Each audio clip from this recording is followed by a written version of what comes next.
ମାଆର ଏକ୍ସରେ କରାବାର୍ ଲାଗି ଏଇଟା ନେଇଥିଲୁ। ତପନ ମୁଇଁ ମୋର୍ ଭାଇ ଆଉ ମା ହେଇକିରି ଯାଇଥିଲୁ। ତ କିଛି ଦେର୍ ୱେଟ୍ କଲୁ, ଭିତରେ ଥିଲେ ଏକ୍ସରେ କରଉଥିଲେ।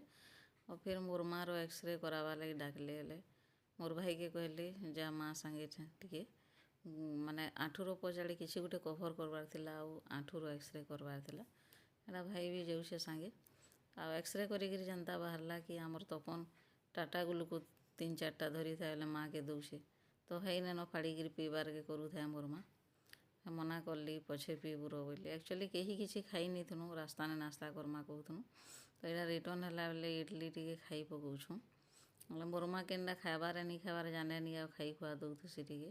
ମାଆକେ ନେଇକିରି ଯିବାର୍ ଆଗ୍ରୁ ମୁଇଁ ଘରୁ ରାନ୍ଧିକିରି ଯାଇଥିଲି। ଦାଏଲ୍ ଆଉ ଚଟ୍ନି ବନେଇଥିନୁ ଖାଲି। ଏଇଟା ଚିକେନ୍ ଥିଲା ଭାଇ ଲାଗି, ତ ଦେଇ ଦେଇଛେଁ ହେଟା ତାକେ। ଆଉ ମୋର୍ ମା ନା ଦାଏଲ୍ ଦୁଲା ଅଲ୍ଗେଇ ଦେଇଛେ ଆଉ ଚଟ୍ନି ଥି ଖାଉଛେ। କିଛି ଖାଇକେ ଭଲ୍ ନି ଲାଗ୍ବାର୍ ମତେ ବୋଲୁଛେ।